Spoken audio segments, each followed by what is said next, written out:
Hello guys, welcome to sleepy classes. Guys आज हम discuss करेंगे वर्ल्ड वार सेकंड।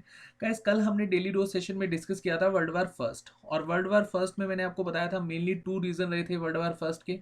एक था इंपीरिज्म, अपनी टेरिटरी को एक्सपेंड करना, और सेकंड रीजन हमने यहाँ पर देखा था ग्रुपिज्म। दो कंट्रीज यहाँ पर वार स्टार्ट करती हैं, और जो इसके अलायंस में कंट्रीज होती हैं वो इसका साथ देती हैं, और जो इसके अलायंस में कंट्रीज होती हैं वो इसका साथ देती हैं, और धीरे धीरे ये वर्ल्ड वार के रूप में बदल जाता है। सेम सिनेरियो हमें सेकेंड वर्ल्ड वार में देखने को मिलता है। और यहाँ पर गैस मेनली टू पावर्स थी, एक थी एक्सिस पावर, और एक्सिस पावर में तीन नेशन थे, जर्मनी, इटली एंड जापान। और अलाइज पावर में भी हमें यहाँ पर बहुत बड़ा ग्रुप देखने को मिलता है, Britain, France, Soviet union, USA and यहाँ पर चाइना को भी इंक्लूड कर लीजिए। ठीक है, अब देखिए डायरेक्ट क्वेश्चन कैसे पूछे जाते हैं। बताइए सेकेंड वर्ल्ड वार ड्यूरेशन में जर्मनी के लीडर कौन थे, तो आपको लीडर के बारे में भी पता होना चाहिए। तो जर्मनी के लीडर थे हिटलर, और यही एक पर्सन थे जिनकी वजह से वर्ल्ड वार सेकेंड स्टार्ट हुआ था। मैंने आपको वर्ल्ड वार फर्स्ट में बताया था जो हिटलर थे वो घायल हो जाते हैं वर्ल्ड वार फर्स्ट में, और इनको यूके के एक सोल्जर हैं वो छोड़ देते हैं। अगर वो ना छोड़ते, हिटलर को मार देते, तो हमें सेकेंड वर्ल्ड वार देखने को ही ना मिलता। ठीक है, उसके बाद यहाँ पर जो इटली है इसके लीडर होते हैं बेनिटो मुसलोनी, एंड थर्ड जो था यहाँ पर जापान, इसके जो इंपीरियर होते हैं, राजा होते हैं, इनका नाम है हिरोहितो। और ब्रिटेन यूके के जो प्राइम मिनिस्टर होते हैं विंसेंट चर्चिल।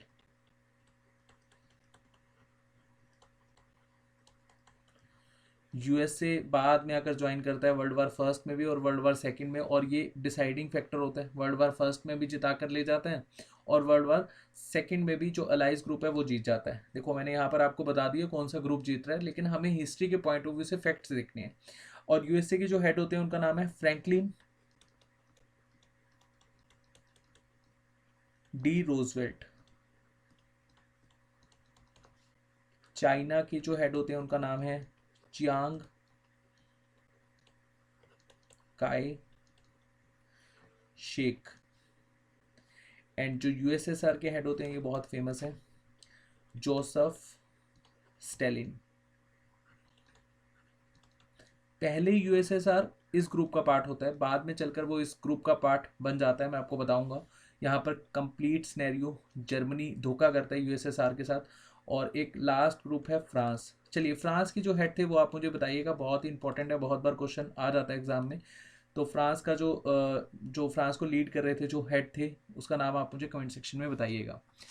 अब देखिए दो ग्रुप हैं, एक्सिस पावर और अलाइज पावर। अब यहाँ पर जो वार है वो चाहता है एक्सिस पावर, और यही मेनली स्टार्ट करता है। तो इसके जो लीडर हैं इसके बारे में हमें पता होना चाहिए डिटेल में, यहाँ से क्वेश्चंस आते हैं। और ये जो ग्रुप है ये वार नहीं चाहता।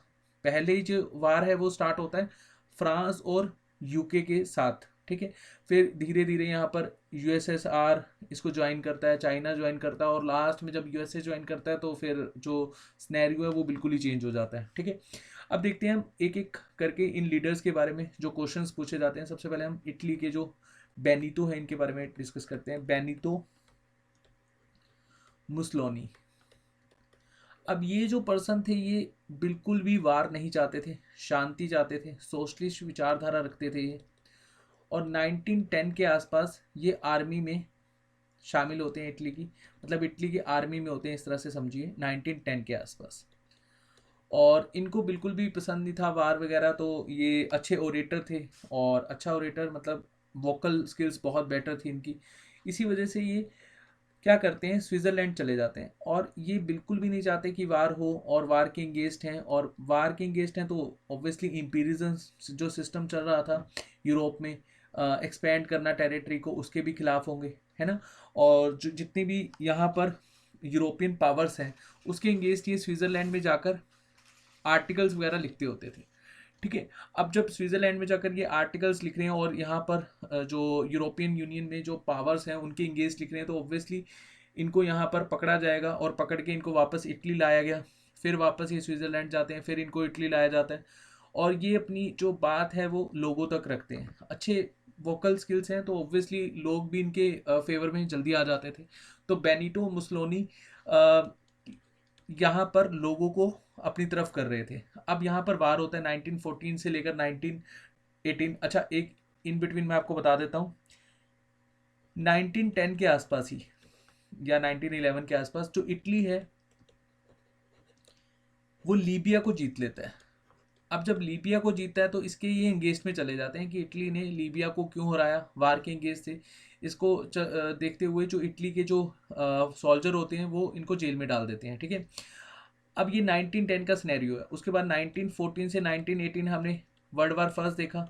अब वर्ल्ड वार फर्स्ट में यहाँ पर जो इटली है उसकी हालत बहुत बेकार हो जाती है वर्ल्ड वार फर्स्ट के बाद, ठीक है। अब होता क्या है, मैंने आपको बताया था इटली जयचंद का रोल प्ले करता है। इटली पहले किसके ग्रुप में होता है, जर्मनी, और जो हंगरी वाला रीजन है उसके रीजन में ये होता है, मतलब उसके अलाइज में होता है ये, ठीक है। यहाँ पर देखो आप, ये इटली है और ये है आपका जर्मनी और ये है ऑस्ट्रिया और हंगरी वाला रीजन, ये अलाइज ग्रुप में होते हैं। लेकिन इटली यहाँ पर साथ नहीं देता, ठीक है। जो ओटोमन एम्पायर है वो भी इन्हीं की ग्रुप में होता है। यहाँ पर जो ब्रिटेन है और फ्रांस है एंड सोवियत यूनियन है और इधर से जापान और यूएसए, ये किसके, ये एक साइड होते हैं, ठीक है। इस तरह से समझ लीजिए, मैंने आपको वर्ल्ड वार फर्स्ट में बताया। अब यहाँ पर जो इटली है वो एंटी ग्रुप का साथ देता है, लेकिन इसको वर्ल्ड वार जब फर्स्ट खत्म होता है तो कुछ भी नहीं मिलता, क्योंकि फ्रांस सारा का सारा एरिया जो जर्मनी का होता है इंडस्ट्रियल वाला एरिया वो सारा कब्जा लेता है। और इटली में 1918 के बाद हमें बहुत बड़ा इकोनॉमिकल क्राइसिस देखने को मिलता है। अब यहाँ पर एक तो इकोनॉमिकल क्राइसिस होता है और 1918 के बाद 1923 तक यहाँ पर जो पॉलिटिकल पार्टीज हैं, या फिर आप ऐसे समझिए कि 5-6 बार यहाँ पर सत्ता बदल जाती है। और इसी का ही फायदा उठाते हैं बेनिटो मुसोलिनी। बेनिटो मुसोलिनी यहाँ पर अपने आप को स्टैब्लिश करते हैं और यहाँ पर फर्स्ट डिक्टेटरशिप आ जाता है बेनिटो मुसोलिनी के अंडर, पूरा का पूरा इटली आ जाता है। और इनकी क्या डिमांड होती है कि हम पहले की तरह रोम अंपायर एस्टेब्लिश करेंगे।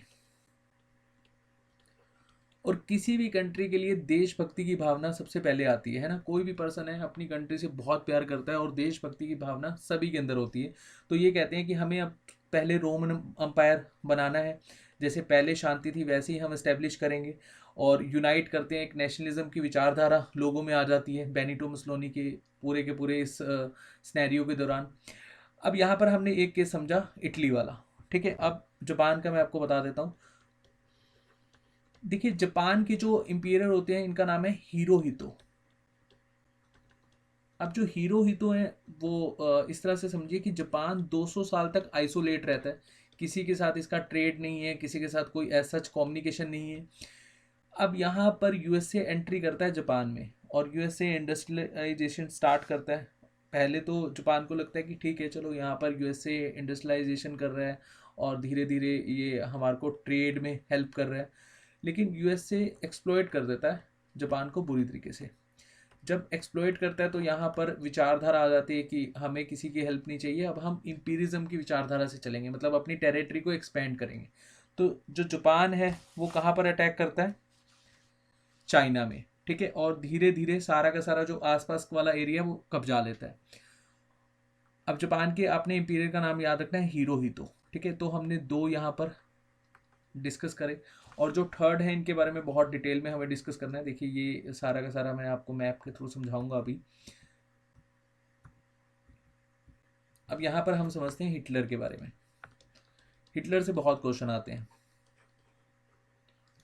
देखिए होता क्या है, जर्मनी जो वर्ल्ड वार फर्स्ट में कहीं ना कहीं उसका डोमिनेंस बढ़ता जाता है, फिर धीरे धीरे कम हो जाता है। जब यूएसए इसका पार्ट बनता है वर्ल्ड वार फर्स्ट का तो जर्मनी धीरे धीरे हारना शुरू हो जाता है। अब वर्ल्ड वार फर्स्ट की ड्यूरेशन में होता क्या है जर्मनी के साथ, यहाँ पर एक ट्रीटी साइन करने को मिलती है जर्मनी को, ध्यान से समझिएगा, वर्सेलिस ट्रीटी। ये मैंने आपको बताया भी था, इसमें मैंने आपको बताया था इंपॉर्टेंट 10 पॉइंट्स हैं वर्ल्ड वार फर्स्ट में।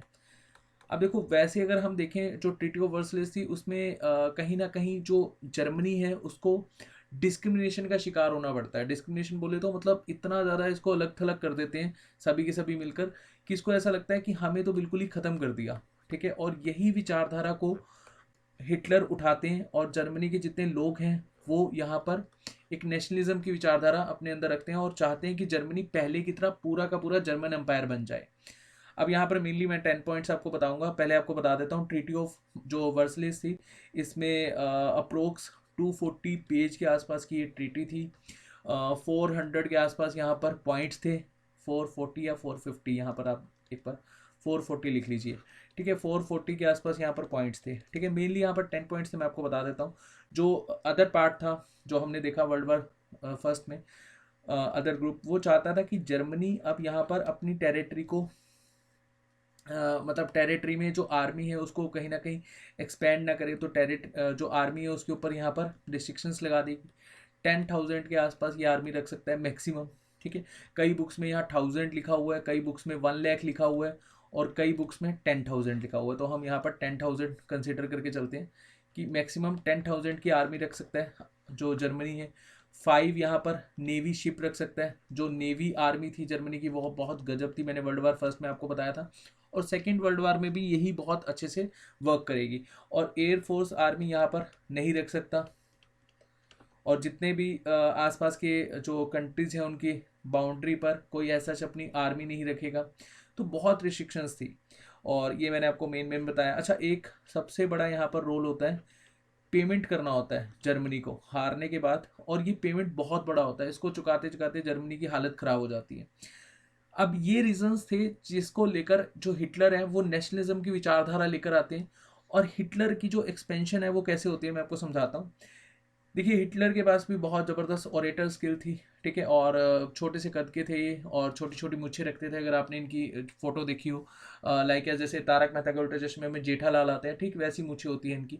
और ये जो मूछें हैं इस पर आप मत जाइएगा, हाइट भी बहुत छोटी थी, लेकिन ये बंदा बहुत गजब का था। इसने पूरा का पूरा यूरोपियन अपने कब्जे में ले लिया था। अगर यूएसए ना आता तो यहाँ पर जो पूरा का पूरा यूरोप है वो इसके अंडर चला जाता। हालांकि यूके ने भी इसको कहीं ना कहीं हद तक रोका, मैं आपको समझाऊंगा अभी। अब होता क्या है यहाँ पर, जो रीज़न रहे हिटलर के, एक तो डीपली पेट्रोएटिक फीलिंग कि हमें जर्मन एम्पायर को वापस चाहिए। जर्मन सोल्जर यहाँ पर इसने एक्सपेंड करने शुरू कर दिए, और ओरेटर स्किल्स बहुत गजब की थी, ठीक है। जो वर्ल्ड वार वन में सफर्ड किया, जो ये ट्रीटी हुई, इसको मानने से इनकार कर दिया हिटलर ने कि हम ऐसी ट्रीटी को नहीं मानते। सपोर्ट मिला इसको गजब का लोगों से। उसके बाद ये काफ़ी पॉपुलर बन गया। 1933 के आसपास जो हिटलर है उसको जो वहाँ के प्रेसिडेंट होते हैं जर्मनी के, वो चांसलर बना देते हैं। अब हिटलर कहता है कि मेरी पॉपुलैरिटी इतनी है कि मैं चांसलर क्यों बनूं। 1934 के आसपास यहाँ पर जो प्रेसिडेंट होते हैं उनकी डेथ हो जाती है। सॉरी गैस, 1934 के आसपास यहाँ पर प्रेसिडेंट की डेथ हो जाती है। अब ये जो चांसलर बने होते हैं ये कहते हैं कि नहीं, मेरी जो पावर है वो चांसलर तक की क्यों सीमित रहे। ये अपने आप को यहाँ का डिक्टेटर मान लेते हैं, ठीक है। अब जब डिक्टेटर मानते हैं तो पूरा का पूरा जर्मनी इनके अंडर चला जाता है, ठीक है। और ये सबसे पहले क्या करते हैं, आर्मी को बिल्ड करना शुरू करते हैं, ठीक है। मिलिट्री मशीन्स और अपनी नेवी आर्मी को यहाँ पर एस्टेब्लिश करना शुरू करते हैं। शिप्स वगैरह यहाँ पर द्वारा से लाई जाती है, नेवी आर्मी बढ़ाई जाती है, एयरफोर्स तैनात करी जाती है यहाँ पर। अब जर्मनी के पास बहुत कुछ था, स्किल्स बहुत ज़बरदस्त थी, तो इनको ज़्यादा टाइम नहीं लगा ये सब चीज़ें करने में, ठीक है। और साथ में एक बॉर्डर होता है जिसको राइनलैंड कहा जाता है, यहाँ पे अपनी आर्मी को लगा देते हैं। और यूके और फ्रांस के साथ जो ये डील हुई होती है कि आप अपनी टेरिटरी या अपने बॉर्डर पर कोई ऐसा आर्मी नहीं लगा सकते, लेकिन बाद में जब यूके और यूएस को यूके और सॉरी फ्रांस को जब ये पता लगता है तो ये कुछ ज़्यादा करते नहीं है। ये कहते हैं ठीक है, हमने इनका बहुत सारा एरिया कब्जाया, अगर ये अपना एरिया वापस ले रहे हैं तो इसमें गलत नहीं है, ठीक है। क्योंकि यूके और फ्रांस वार नहीं चाहते, क्योंकि फ्रांस का बहुत नुकसान हुआ था वर्ल्ड वार फर्स्ट में, तो फ्रांस तो बिल्कुल भी वार नहीं चाहता था, ठीक है। उसके बाद धीरे धीरे जो हिटलर होते हैं वो अपने आप को एक्सपेंड करना शुरू करते हैं। अब सबसे पहले ये चेकोस्लोवाकिया को कब्जा लेते हैं। अब यहाँ पर मैं स्पेलिंग लिख रहा हूँ, एक बार आप इसको गूगल भी कर लेना। चेकोस्लोवाकिया, इसको जब कब्जाते हैं हिटलर, तो अभी ज़्यादा एरिया नहीं कब्जाते, तो जो फ्रांस है और जो यूके है वो इनसे एक ट्रीटी साइन कर लेता है कि आप अपनी जो एक्सपेंशन है वो यहीं रोक देंगे। तो हिटलर कहते हैं कोई दिक्कत नहीं, मैं यहाँ पर साइन कर देता हूँ ये एग्रीमेंट। बाद में ये सोचते हैं कि अब हिटलर यहाँ पर अपना एक्सपेंशन रोक रहे हैं, लेकिन हिटलर अपना एक्सपेंशन जारी रखते हैं। उसके बाद चेकोस्लोवाकिया को कब्जा लेते हैं। धीरे धीरे यहाँ पर जो ऑस्ट्रिया हंगरी वाला रीजन है इसको कब्जा लेते हैं, और फिर अटैक करते हैं पोलैंड पर। अब पोलैंड के साथ अलायंस होता है यूके का, जो भी पोलैंड पे अटैक करेगा तो यूएस उसका साथ देगा, ठीक है, मतलब यूएस उस पोलैंड का साथ देगा उस कंट्री को हराने में। अब यहाँ पर अटैक कौन करता है? जर्मन। अब जर्मनी के जो ये लीडर हैं हिटलर, ये बहुत जबरदस्त यहाँ पर रणनीति करते हैं। मैं आपको मैप के थ्रू समझाता हूँ। देखिए ये वाला एरिया है, यहाँ पे समझिए वर्ल्ड वार फर्स्ट में ये वाला एरिया है पोलैंड का, ठीक है, तो जर्मनी यहाँ पर है बीच में। अब जर्मनी कहता है कि हम ये वाला जो चेकोस्लोवाकिया तो ये कब्जा लेते हैं पहली। अब ये वाला रीजन हमें कब्जाना है पोलैंड का। पोलैंड का अलायंस हो रखा होता है ग्रेट ब्रिटेन के साथ, ठीक है। अब अगर इस पर अटैक करेंगे तो ऑब्वियसली होगा क्या कि ग्रेट ब्रिटेन साथ देगा, तो यहाँ पर सोवियत यूनियन जो जोसेफ स्टालिन है इसको साथ लेकर आते हैं हिटलर। यहाँ पर स्टालिन को बोलते हैं कि अगर हम यहाँ पर अटैक कर रहे हैं तो आप यहाँ पर हमारे को मतलब आप अटैक मत करना यहाँ पर, और हम आपको ये इसमें से हाफ एरिया दे देंगे, ठीक है। तो स्टालिन भाई साहब को लगता है कि ठीक है मुझे यहाँ पर एरिया मिल रहा है, मुझे क्या चाहिए और, तो ये एरिया यहाँ पर हाफ एरिया किसको दे दिया जाता है? सोवियत यूनियन को। तो सोवियत यूनियन साइड में हो जाता है, जैसे फिनलैंड और नहीं सॉरी पोलैंड, बेलारूस, ये वाले एरिया जो हैं ये यहाँ पर अटैक होता है मेनली, ठीक है। मैं आपको बताता हूँ। यहाँ समझिए कि जर्मनी ने अटैक करा पोलैंड पर, पोलैंड के साथ साथ कहाँ पर अटैक करा? Finland, Romania and Baltic state, इस तरह से समझ लीजिए बाल्टिक स्टेट पर। और यहाँ पर जो यूएसएसआर है वो इस लड़ाई में नहीं आता, ठीक है। उसको होता है कि चलो ये वाला एरिया, कुछ एरिया मुझे मिल जाएगा और मुझे क्या ज़रूरत है यहाँ पर जर्मनी को रोकने की। लेकिन हिटलर यहाँ पर धोखा करते हैं यूएसएसआर के साथ। 1941 में मैं आपको समझाऊंगा कंप्लीट सिनेरियो। तब जाकर यूएसएसआर को लगता है कि नहीं इन्होंने तो हमारे साथ धोखा करा है, और ये फिर जाकर अलाइज ग्रुप का पार्ट बन जाते हैं, ठीक है। 1941 तक ये न्यूट्रल रहते हैं, न्यूट्रल लगा लो या फिर आप समझो कि ये एक्सिस ग्रुप का पार्ट है। अब देखिए कि जो हिटलर है वो यहाँ पर धीरे धीरे अपनी टेरिटरी को एक्सपेंड कर रहा है। और अब ये क्वेश्चन पूछा जाता है कि जो जर्मनी है और जो यूएसएसआर है इसके बीच में कौन सी ट्रीटी हुई थी जिसको लेकर यूएसएसआर पोलैंड पर जब अटैक होता है तो बीच में नहीं आया था? ये ध्यान रखना आपने, रिबन ट्रैप पैक्ट या रिबन ट्रॉप पैक्ट, ये बहुत बार क्वेश्चन आया हुआ है। अब उसके बाद यहाँ पर जो हिटलर है वो अपने एक्सपेंशन पॉलिसी पर कायम रहते हैं और धीरे धीरे एक्सपेंशन जारी रखते हैं अपना, ठीक है। अब यहाँ पर एक्सपेंशन हो रहा है हिटलर का। 1939 के आसपास ये फ्रांस पर भी अटैक कर देते हैं। अच्छा चलिए मैं आपको यहाँ पर पॉइंट वाइज समझाता हूँ। 22 जून 1941 में सोवियत यूनियन पर अटैक होता है। अब सोवियत यूनियन पर जब अटैक होता है जर्मनी का, तो सोवियत यूनियन की जो आर्मी है उसको कहा जाता है रेड आर्मी, और इस अटैक को क्या कहा जाता है? बैरोब्रोसा, मैं लिख देता हूँ बैरो बारोसा वॉर। अब बैरो भरोसा वार आप इस तरह से समझ लीजिए कि सोवियत यूनियन का भरोसा तोड़ा तो बैरो भरोसा वार होता है जर्मनी, और या फिर इसको बैटल ऑफ बैरो भरोसा भी कहा जाता है। अब इस वार में जर्मनी हार जाता है। अब हारता कैसे है? देखो बहुत बड़ा होता है यूएसएसआर, यहाँ पर देखो आप कितना बड़ा है यूएसएसआर, ये तो मैप में ही नहीं आ रहा। यहाँ पर देखिए, यहाँ पर भी मैप में नहीं आ रहा, बहुत बड़ा यूएसएसआर, बहुत बड़ी टेरिटरी है यूएसएसआर की। और जो जर्मनी की आर्मी है वो थक जाती है, जून के आसपास ये अटैक होता है, और बीच में जाकर यहाँ पर जो बरसात है वो शुरू हो जाती है। और जब बरसात शुरू होती है यहाँ की जो सॉइल है वो मैशी सॉइल है, जहाँ पर दलदल जल्दी बन जाता है, ठीक है। तो मार्शी सॉइल होने की वजह से, मार्श या मैशी सॉइल होने की वजह से जो जर्मनी की आर्मी है वो ज़्यादा यहाँ पर अच्छे से वार नहीं लड़ पाती। पहले तो यहाँ पर प्रॉब्लम क्या आती है कि इतना बड़ा एरिया है, शहर ढूंढने में यहाँ पर परेशान हो जाती है जर्मनी की आर्मी।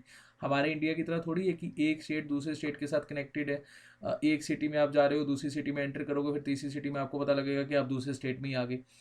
अब ये यहाँ पर जो यूएसएसआर है बहुत बड़ा है, ठीक है। एक शहर को दूसरे शहर से कनेक्ट होने में काफ़ी यहाँ पर एरिया लग जाता है, और ये एरिया खाली पड़ा है, कुछ पता नहीं को कहाँ से ये दूसरा शहर स्टार्ट होगा। ऐसे ही यहाँ पर जो जर्मनी की आर्मी है वो थक जाती है, और जब बरसात स्टार्ट होती है तो यहाँ की जो सॉइल है वो उस वजह से यहाँ पर दलदल बनने लग जाता है और जो जर्मनी की आर्मी है वो भयंकर यहाँ पर बीमार होना शुरू हो जाती है, जिसको देखते हुए यहाँ पर जो रेड आर्मी है यूएसएसआर की, वो अटैक कर देती है और ये वार जीत जाती है। तो एक हमने समझा। ठीक है, अब सेकंड सिनेरियो यहाँ पर हम समझेंगे। अब 1942 तक जो हिटलर का एक्सपेंशन है वो कॉन्टिन्यूस चलता रहता है, हिटलर यहाँ पर जीत रहा है। 1940 के आसपास ये फ्रांस को कब्जा लेता है। ठीक है, ये डेट याद रखना, जून में ही होता है तो डेट याद करने की जरूरत नहीं है। 1940 पूरा का पूरा ये फ्रांस कब्जा लेता है। अब फ्रांस जीतने के बाद यहाँ पर हिटलर को सबसे बड़ा जो आके एक स्ट्रॉन्ग रेजिस्टेंस देता है वो है यूके। अब जब हिटलर फ्रांस पूरा का पूरा कब्जा लेता है तो जो हिटलर के जो दोस्त होते हैं, इटली के जो डिक्टेटर होते हैं, उनका नाम मैंने आपको बताया था अभी। जो इटली के डिक्टेटर हैं वो यहाँ पर फ्रांस की टेरिटरी पर अटैक कर देते हैं। फ्रांस पूरा का पूरा इनके कैप्चर में आ जाता है, इटली और जर्मनी के। अब अगला टारगेट होता है यूके। अब देखिए यहाँ पर जो फ्रांस है, फ्रांस की एक जगह है, आपने एक मूवी देखी होगी डेफिनेटली, और ये मूवी का नाम है डोंकिक। मैं एक मिनट लिख देता हूँ यहाँ पर, डोंकिक। अब यहाँ एक पोर्ट होता है फ्रांस में, डोंकिक पोर्ट। यहाँ पर लगभग 4 लाख के आसपास सोल्जर होते हैं और ये सोल्जर यूके और फ्रांस के हैं। अब इस पोर्ट के ऊपर जर्मनी की जो एयर फोर्स है वो बॉम्बिंग करती है। ठीक है, 4 लाख के आसपास सोल्जर होते हैं, इनको यहाँ पर धीरे धीरे एवैक्यूएट करा जाता है। ये सबसे बड़ा एवैक्यूएट है अभी तक का। 4 लाख सोल्जर्स को बचाया जाता है यूके और फ्रांस के द्वारा। और जो यूके है, चलिए यहाँ पर मैं आपको बता देता हूँ, एक अटैक मैं यहाँ भूल गया।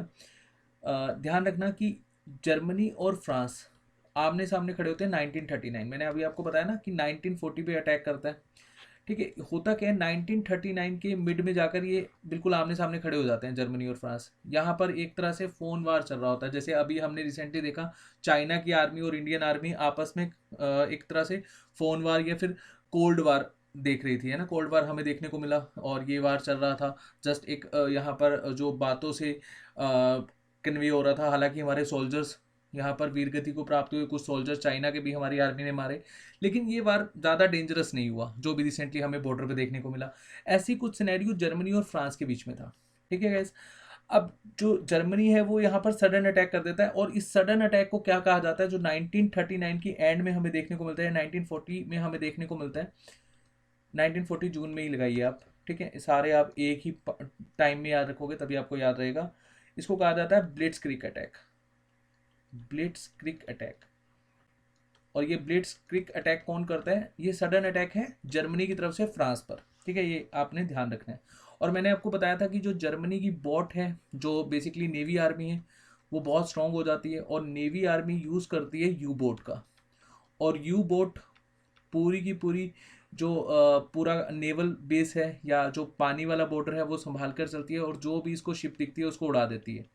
अब यहाँ होता क्या था कि यूके की आर्मी को हेल्प देता था यूएसए। मैंने आपको बताया था वर्ल्ड वार फर्स्ट में भी यूएसए का काम है हथियार बेचना। उसको वार से कोई मतलब नहीं है, अगर दो नेशन आपस में वार लड़ रहे हैं तो उसको अपना हथियार यहाँ पर सेल करना है, बस उसका यही काम है। अब यूएसए हथियार दे रहा था यूके को अटलांटिक ओशियन के थ्रू। अब अटलांटिक ओशियन पर अटैक करते हैं जर्मनी के सोल्जर्स, जर्मनी की सबमराइन्स और जर्मनी के पास कौन सी बोट होती है, यू बोट। यहाँ पर जितनी यूएस की शिप्स होती हैं या यूके की शिप्स होती हैं उनको उड़ा देते हैं। ठीक है, तो तब भी यूएस इसका पार्ट नहीं बनता। अटलांटिक का जो अटैक होता है, बैटल ऑफ अटलांटिक, ठीक है, मतलब यहाँ से यूएस नहीं आता 1942। हालांकि जो यूएस है वो 1941 में इस वार का पार्ट बन जाता है, लेकिन 1942 में जो यूएस है वो इधर से नहीं आता, वो दूसरी तरफ से जापान को घेर के रखता है। ठीक है, तो 1942 में जब यूएस को पता लगता है कि भाई मेरी तो बहुत सारी शिप्स इसने उड़ा दी, तो यूएस को बहुत गुस्सा आता है। उसके बाद से यूएस का जो अग्रेसिव बिहेवियर है वो स्टार्ट होता है और यहाँ से जो वार है वो कम्प्लीटली चेंज हो जाता है। ठीक है, अब हिटलर ने अपनी आर्मी को यहाँ पर देखो, हिटलर, मैंने आपको बताया कि जो हिटलर है वो फ्रांस को जीत चुका होता है और यूके पे अटैक करता है। मैंने अभी आपको बताया था यहाँ पर। ठीक है, जब यूके पे अटैक करता है तो यूके का एक शहर है लंदन, आप सब जानते हो।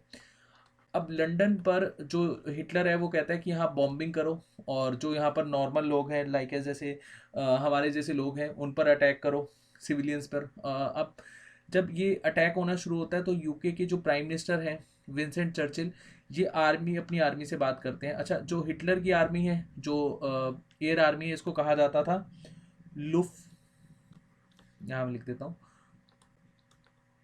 लुफ्ट लुफ्टफ। और जो यूके की एयर आर्मी थी उसको कहा जाता रॉयल एयरफोर्स। अब विंसेंट चर्चिल कहते हैं रॉयल एयरफोर्स को कि आप अटैक कीजिए इसके ऊपर, तो रॉयल एयरफोर्स कहते हैं नहीं, हमें प्रॉपर प्लानिंग करने दीजिए आप। तो 2 महीने तक जो जर्मनी के सोल्जर्स हैं लुफ्टऑफ लुफ्टऑफ ये अटैक करते रहते हैं लंदन पर, जो आम लोग हैं वहाँ पर उन पर बॉम्बिंग चलती रहती है, बहुत नुकसान होता है यूके का। अब इसको देखते हुए जो रॉयल एयरफोर्स है वो प्लान करते हैं, तो 2 महीने के बाद यहाँ पर रॉयल एयरफोर्स का अटैक होता है लुफ्टअफ पे, मतलब जो हिटलर की आर्मी थी उस पर, और उसकी जो एयर फोर्स होती है उसका 50-60% ये जो सोल्जर्स होते हैं उनको मार देते हैं। मतलब रॉयल एयरफोर्स यहाँ पर जो जर्मनी के एयरफोर्स होती है उनको मार देते हैं, 50-60% यहाँ पर जर्मनी के सोल्जर्स मर जाते हैं।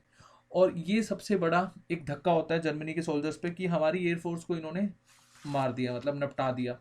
और इसको लेकर एक सिनेरियो डेवलप हो जाता है, इधर से यहाँ पर यूके संभाल रहा है जर्मनी को, और उधर से जो यूएस है वो अपना यहाँ पर रोल प्ले कर रहा है। अब यूएस आ चुका है तो ऑब्वियसली यूएस का हमें रोल देखने को मिलेगा। अब होता क्या है, यूएस को रोकने के लिए यहाँ पर देखिए during this time Franklin Roosevelt जो पार्ट होते हैं यूएस के प्रेसिडेंट होते हैं। अच्छा, यहाँ पर मैं आपको समझाता हूँ यूएस से एंटर कैसे करता है। जो जापान होता है वो अटैक कर देता है यूएस के एक एयरक्राफ्ट के जो या आप ऐसे समझो कि पर्ल हार्बर पर अटैक कर देता है, ठीक है। और ये एक एयरक्राफ्ट कैरियर है, मतलब यहाँ पर शिप्स खड़ी हैं और ये हवाई के आसपास है एरिया। यहाँ पर शिप्स खड़ी हैं बड़ी बड़ी, और यहाँ पर एयरक्राफ्ट कैरियर है, मतलब यहाँ पर जहाज लोड हैं, और जब भी ज़रूरत पड़ेगी तो किसी भी कंट्री के साथ ये मिलकर दूसरे नेशन को उड़ा देंगे, ठीक है। तो जापान को लगता है कि यहाँ पर एयरबेस है किसका, यूएसए का। तो जापान अटैक करता है, और जब जापान अटैक करता है तो यहाँ एयरबेस होता नहीं है, एयरबेस कहीं और होता है। तो 2300 के आसपास सोल्जर्स मारे जाते हैं यूएस के। अब यूएस आता है फाइनली वार में। अब ये बात है 8 दिसंबर 1941, और ये अटैक होता है 7 दिसंबर 1941 सुबह के 8 या 10 बजे के आसपास की बात है जब ये जापान अटैक करता है, जिसमें 2300 सोल्जर्स मारे जाते हैं यूएस के। और यूएस को आता है गुस्सा। अब फाइनली यूएसए डिक्लेयर कर देता है कि हम यहाँ पर इस वार का पार्ट है। और जब यूएसए आता है तो फिर यूएसए के आने के बाद जो कंप्लीट सिनेरियो वो हमें चेंज देखने को मिलता है। यहाँ पर बैटल ऑफ मिडवे हमें देखने को मिलता है 1942 में, और यहाँ से ही जो जापान है उसका पतन शुरू हो जाता है 1942 जब बैटल ऑफ मिडवे होता है। और इधर से जो यूके है और जो फ्रांस है, हालांकि फ्रांस तो हार गया लेकिन यूके का फिर भी वो साथ दे रहा था। तो यूके का एक एयरफोर्स का जो बेस होता है वो यहाँ पर फ्रांस के एक एरिया में उतरता है, और इस एरिया का नाम है नॉर्मैंडी। ये मैं बात कर रहा हूँ 1944 की। नॉर्मैंडी ये एरिया याद रखना। अब यहाँ पर लगभग यूके के 1.5 मतलब 1,50,000 के आसपास सोल्जर उतरते हैं। कोई पैराशूट से उतर रहा है, कोई एरोप्लेन से उतर रहा है, जिस भी तरह से आप समझिए यहाँ पर। और ये सोल्जर उतर के जो जर्मनी की आर्मी है उसको भगाना शुरू कर देते हैं, ठीक है। ये 1944 का अटैक होता है, और इस अटैक को कहा जाता है बैटल ऑफ नॉर्मैंडी। ये कहाँ पर है, फ्रांस में। और इधर से जो यूएसएसआर है जिसने रेड आर्मी के थ्रू जर्मनी को हरा दिया था, वो धीरे धीरे सभी एरिया को कब्जा लेता है वापस। पोलैंड को जीत लेता है, ठीक है। उसके बाद चेकोस्लोवाकिया को जीत लेता है। मैं हाँ चेकोस्लोवाकिया द्वारा से नहीं लिख रहा हूँ, चलो लिख देता हूँ चेकोस्लोवाकिया। आप एक बार इसकी स्पेलिंग चेक कर लेना। एंड साथ साथ यहाँ पर जो हंगरी वाला रीजन है उसको वापस कब्जा लेता है, ठीक है। रोमानिया वाला एरिया जीत लेता है। और जर्मनी का जो पतन है वो भी 1942 से स्टार्ट हुआ, और जापान का भी 1942 से स्टार्ट हो जाता है। अब देखो मैंने आपको एक यहाँ पर फैक्ट नहीं बताया, आपने ध्यान से समझा होगा कि हिटलर के द्वारा यहाँ पर होलोकास्ट होता है। मैं आपको यहाँ ये लास्ट में समझाऊंगा। अब देखो, जो जापान के जो राजा हैं, इनका नाम है हिरोहितो, ये हार मानने के लिए तैयार ही नहीं होते।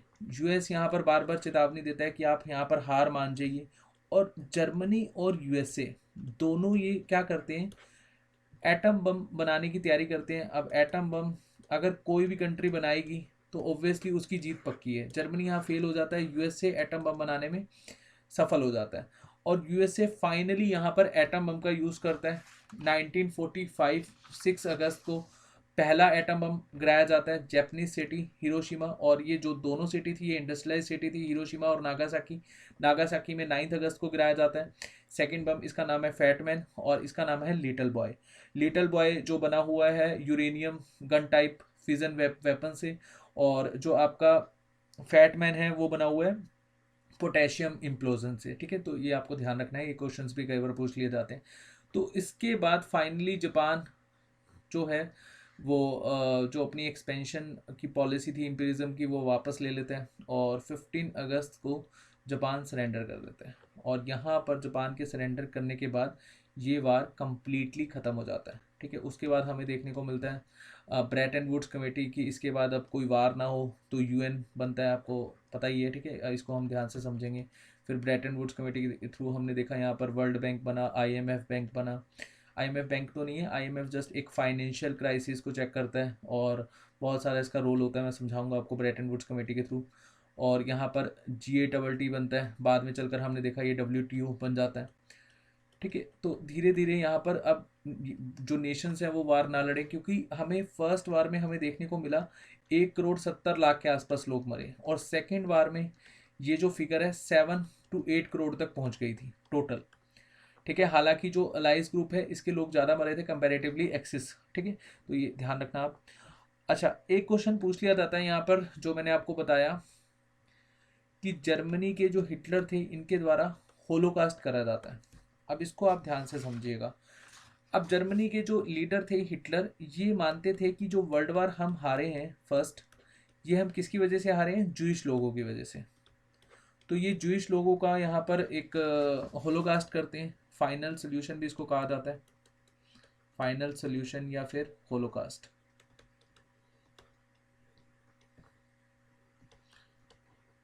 और यहाँ पर ये दो कैंप बनाते हैं, एक है डेथ कैंप और एक है लेबर कैंप। लेबर कैंप में जो जूइश लोग हैं इनसे 24 घंटे काम करवाया जाता था। आप समझिए, इनको सोने की भी परमिशन नहीं थी, जो सोएगा उसको मार दिया जाता था। गैस के चैम्बर में भर भर के इनको मारा गया, और बहुत बड़ा होलोकास्ट है ये बाद में खैर जाकर हमें पता लगता है 60 लाख के आसपास, यहाँ पर 40 से लेकर 60 लाख के आसपास यहाँ पर जो जूइश लोग हैं उनको मार दिया जाता है। बहुत बड़ा जनसंहार होता है यहाँ पर।